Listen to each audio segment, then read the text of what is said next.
Hey, thanks so much for joining me for another Tea Time with Chelten. It is very early in the morning, so I'm still trying to wake up as usual. But good morning. I hope your morning so far is going wonderful, and I hope your day goes wonderful. Today, my topic is going to continue on the Collingwood Arts Center. We have been there a couple of times to the Collingwood Arts Center.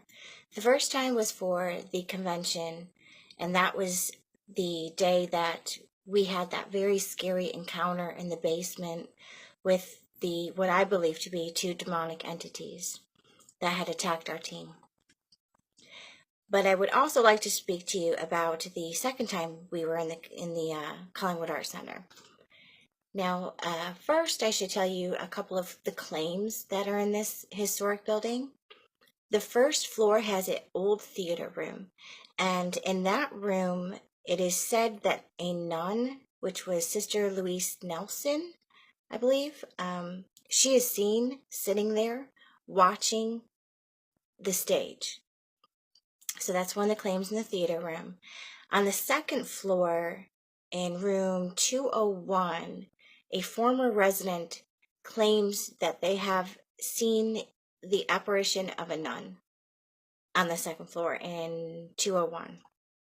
Now on the third floor, there are claims of piano music playing on its own. And on the fourth floor, which they call the cells, which were the nuns' rooms, there are feelings of being watched and followed there. Now, I can agree with that, because when we went on the second visit to Collingwood Arts Center, it wasn't on a convention day or anything, and we were walking through, there was definite feelings of something in that area. There was something, I felt like, watching us and following us around. So I get the claim right there. It is a very interesting feel for that room, those rooms. There were quite a bit of them. There was, if I'm remembering correctly, because this was like last winter, I want to say like 5 or 6 rooms on one side that had really strange energy to them. Now on the fifth floor, that was one of my most interesting experiences, aside from the basement incident the previous time. On the fifth floor, when you get off the elevator, it is a very weird feeling just in that front room. You just feel really off. You have a little bit of vertigo. I mean, it's just kind of like, it's very strange. I don't even know how to describe this properly. And the interesting thing about that was, supposedly there was a man that hung himself in that room. Now, once you go walk beyond that room, things seem to be better. Things seem to be, I don't know, normal in a way. But that first room, when you get off of the elevator, it is very odd. Very strange feeling. I definitely did not like it. It wasn't like you were feeling dizzy, but you were feeling very unsteady. You just couldn't walk straight. Almost felt like you were in an elevator for a very long time, and then you got off the elevator, and you still have that feeling of being on the elevator, and you're just kind of like wobbly and feeling like you're still in motion.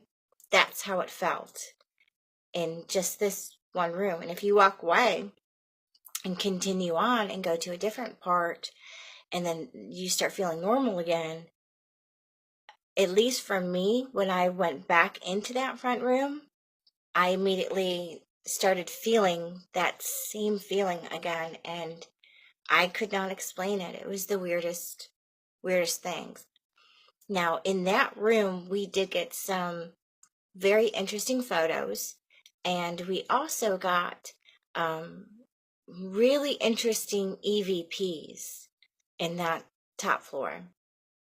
So that was our second experience at the Collingwood Arts Center. Again, the first experience that we had when we went to convention, as I said, the first part of the day was fantastic. We got to meet the Booths, Rachel and Christopher St. Booth. Oh my gosh, such great people. I'm still friends to them to this day. They're just such a lovely couple, work so hard, and their work is just amazing. Their photos and their movies and their books. It was just really cool. We also got to meet R.A., who I still talk to this day as well. Very nice person. A lot of really great friendships that we made there. But that experience of the basement and having our team at the time attacked in the basement is, to this day, it's just haunting. It's just, like I said, it was an insane experience. Walking down there, seeing the fright on her face, seeing the burn on her neck, and then a bit later seeing the handprints actually forming on her neck and her collapsing to the ground. That will always be in the back of my mind. And it was a terrifying experience, I think, for everybody. I can't imagine how somebody would have felt with my background that I had in being involved in exorcisms and doing so many studies with the Bible and everything. I was so firm in my faith, and I have such incredible faith in God that I knew what I was doing. I wasn't concerned about it. I wasn't worried about it. But for a lot of the team that we had at that time, a few of them didn't have any type of belief whatsoever, not in God or in any religion. And the other two, I think, just kind of were raised in their religion, and that's just what they knew, is what they got from the church, and they didn't have any hands-on experience with exorcisms and demonics, and they never studied demonics. So I can't imagine how I would have felt if I were them, not knowing what was happening, not knowing what to do. I'm sure it affects them to this day. Because I know I still think about it now and then, about what had happened down there.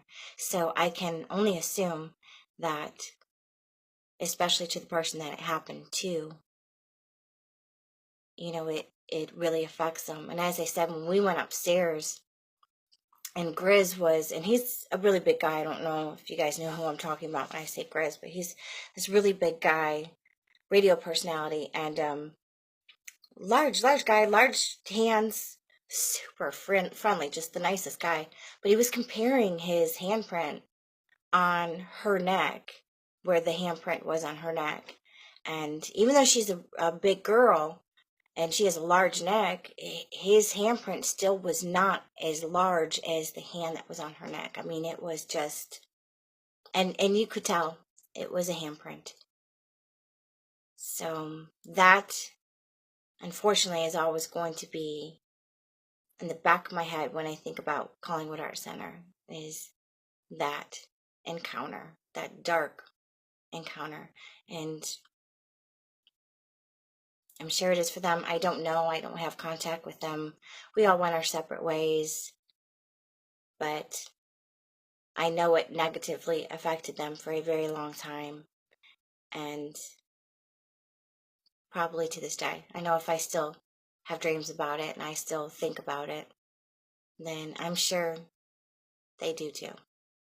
Or I assume. I don't know. Maybe they don't. So thank you for another view on the Tea Time with Chelten, while I talk to you more about the Collingwood Arts Center and our experience there.